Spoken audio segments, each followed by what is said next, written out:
नमस्कार दोस्तों, आप सभी का आपके अपने YouTube चैनल केजी ग्रुप के अंदर हार्दिक स्वागत है।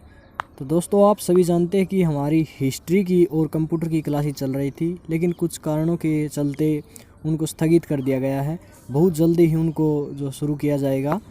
तो उसके बीच में हम क्या करें, प्रीवियस क्वेश्चन पेपर जो है, जो बीए के जो प्रीवियस क्वेश्चन पेपर है, हम उनको सोल्व करने की कोशिश करते हैं तथा इसके माध्यम से उन बच्चों को बहुत सहायता मिलेगी जो बच्चे बीए के नाम से महज डरते हैं कि यूनिवर्सिटी उन्हें बहुत जल्दी फेल कर देती है कि बीए ऐसे है, होती नहीं है, ये है, 100 कारण होते हैं बच्चों के पास, लेकिन ऐसा कुछ नहीं है। और उसी को मद्देनज़र रखते हुए हमने सोचा कि प्रीवियस क्वेश्चन पेपर कराया जाए बीए के, कि ऐसे टाइप क्वेश्चन में क्या आते हैं, कितना आसान पेपर आता है। तो देखिए, शुरू करते हैं पॉलिटिकल साइंस का जो है बीए का फर्स्ट सेम का 2021 का शुरू करते हैं। तो पहला क्वेश्चन देखिए कि भारतीय संविधान की मुख्य विशेषताओं का वर्णन कीजिए। जैसा कि दोस्तों आपको पता है कि पहले चैप्टर का पहला ही प्रश्न है, भारतीय संविधान की मुख्य विशेषताओं का वर्णन करना है कि भारतीय जो हमारा संविधान है उसकी मुख्य जो विशेषताएं हैं वो क्या है, उनका वर्णन इसके अंदर करना है। अच्छा, सेकंड है कि भारतीय संविधान में अंकित मौलिक अधिकारों का वर्णन कीजिए। ये देखो भाई, ये जो हमें 6 मौलिक अधिकार प्रदान किए गए हैं, उन मौलिक अधिकारों का वर्णन इसके अंदर जो है करना है। तो इसके अंदर कठिन क्या है, कुछ भी नहीं है, बस आपको पढ़ना पड़ेगा और कुछ नहीं है। यूनिवर्सिटी फेल नहीं करती है, आप फेल होते हो तो आप इस चीज़ के खुद जिम्मेवार होते हो, ठीक है। अगला देखिएगा क्वेश्चन नंबर 3 कि भारतीय राष्ट्रपति की संकटकालीन शक्तियों की आलोचनात्मक समीक्षा कीजिए। यानी कि यहाँ पर भारतीय जो राष्ट्रपति है उसकी संकटकालीन जो शक्तियाँ हैं उनका विवेचन करना है यहाँ पर, ठीक है। चौथा क्वेश्चन है कि राज्य के मुख्यमंत्री की नियुक्ति कैसे की जाती है। यानी कि राज्य में जो मुख्यमंत्री होता है उसकी नियुक्ति कैसे की जाती है, उसकी शक्ति, कार्य और स्थिति, उसकी स्थिति क्या है राज्य के अंदर, तो उसका वर्णन जो है क्वेश्चन नंबर 4 के अंदर करना है। क्वेश्चन नंबर 5 देखिए, लोकसभा के गठन, शक्तियों एवं कार्यों का वर्णन कीजिए। क्वेश्चन नंबर 5 देखिए कि लोकसभा का गठन, कि लोकसभा में कितने सदस्य होते हैं उसका गठन करना है, फिर उसकी शक्तियाँ क्या है और उसके फिर कार्य क्या हैं, ठीक है। ये उसका जो वर्णन करना है क्वेश्चन नंबर 5 के अंदर। अब देखिए क्वेश्चन नंबर 6, क्वेश्चन नंबर 6 के अंदर करना है कि भारतीय संविधान में संशोधन करने की विधि का आलोचनात्मक वर्णन कीजिए। यानी कि भारत में जो संशोधन करने की विधियां हैं उनको जो है लिखना है, उसको आलोचनात्मक वर्णन करना है उनका, ठीक है।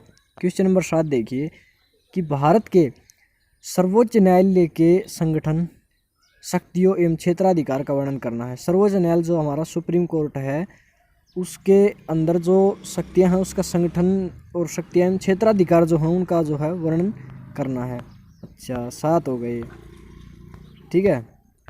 अब क्या करना है, 8 देखिए क्या है कि न्यायिक पुनर्निरीक्षण का सिद्धांत क्या है। यानी कि इसका जो सिद्धांत बताना है, न्यायिक पुनर्निरीक्षण का सिद्धांत बताना है। भारतीय संविधान के संदर्भ में इसकी व्याख्या कीजिए। यानी अकॉर्डिंग टू इंडियन कॉन्स्टिट्यूशन इसकी व्याख्या करनी है आपको, ठीक है, एक्सप्लेन करना है इसको। अच्छा, क्वेश्चन नंबर 9 देखिए, क्वेश्चन नंबर 9 आपको हिंदी मीडियम में दिखा देता हूँ, वैसे इंग्लिश में भी अगर कोई बच्चा करना चाहे तो कोई दिक्कत नहीं है। तो देखिए, निम्नलिखित प्रश्नों के उत्तर दीजिए। प्रश्न नंबर 9 है कि इसमें से आपको सभी करने हैं, सभी जो है कंपलसरी है ये, ठीक है। पंचायती राज व्यवस्था का अर्थ बताइए। देखिए, आप लगभग 9वीं कक्षा से पढ़ते आ रहे हैं पंचायती राज व्यवस्था, ठीक है। तो पंचायती राज का अर्थ क्या है वो बताना है। धन बिल और साधारण बिल में क्या अंतर है। यानी कि मनी बिल और जो साधारण सिंपल बिल होता है उसमें अंतर क्या होता है, ठीक है। 104वें संविधान संशोधन पर एक संक्षिप्त टिप्पणी कीजिए। यानी 104वां जो संशोधन था वो किससे संबंधित था, ठीक है। अगला है कि राज्यपाल की 2 कार्यकारी शक्तियों का वर्णन कीजिए या उल्लेख कीजिए, ठीक है। राज्यपाल की 2 शक्तियों का वर्णन करना है, यहाँ पर कार्यकारी वर्णन करना है। नेक्स्ट है कि मंत्रिपरिषद एवं मंत्रिमंडल में क्या अंतर है, अंतर लिखना है। मंत्रिपरिषद तो सारे सदस्य होते हैं, लेकिन मंत्रिमंडल में क्या होता है कि इम्पोर्टेंट जो किसी विभाग के अध्यक्ष होते हैं वहीं इसमें शामिल होते हैं। अगला कि राज्य नीति के निर्देशक सिद्धांतों से आप क्या समझते हैं। यानी कि जब कोई सरकार गठित करती है तो उसके कोई यानी कि उसको कुछ नीतियाँ होती है जो उनको मोटो रख करके जो हम अपनी नीतियाँ बनानी पड़ती हैं, तो वे राज्य के नीति निर्देशक सिद्धांत होते हैं। नेक्स्ट क्या है कि भारतीय संविधान की 2 जन्म संबंधी स्रोत बताइए। ठीक है। इसके अंदर भारतीय संविधान बनाते समय किन्हीं 2 जन्म स्रोतों का जो उल्लेख करना है। नेक्स्ट है धर्मनिरपेक्ष का अर्थ क्या है। धर्मनिरपेक्ष का अर्थ लिखना है। धर्मनिरपेक्ष दोस्तों वो होता है जिस राज्य का अपना कोई धर्म नहीं होता, सभी धर्मों को समान दृष्टि से देखता है। तो इसी के साथ हमारा जो है क्वेश्चन पेपर समाप्त होता है। तो दोस्तों इसके अंदर कठिन कुछ भी नहीं है, अगर आप अच्छी तरह से पढ़ लोगे तो यूनिवर्सिटी आपको कभी भी फेल नहीं कर सकती। इसी के साथ हमारा क्वेश्चन पेपर समाप्त होता है। एक इम्पोर्टेंट और बात कि इनमें से सिर्फ 4 क्वेश्चन करने हैं आपको, 9 में से, जो आपको अच्छे लगे, जिसमें आपको अच्छी तरह से प्रिपेयर किया हो जिन 4 क्वेश्चनों को, वो आप 4 क्वेश्चन कर सकते हैं। तो इसी के साथ हमारी वीडियो जो है कंप्लीट होती है। Thank you.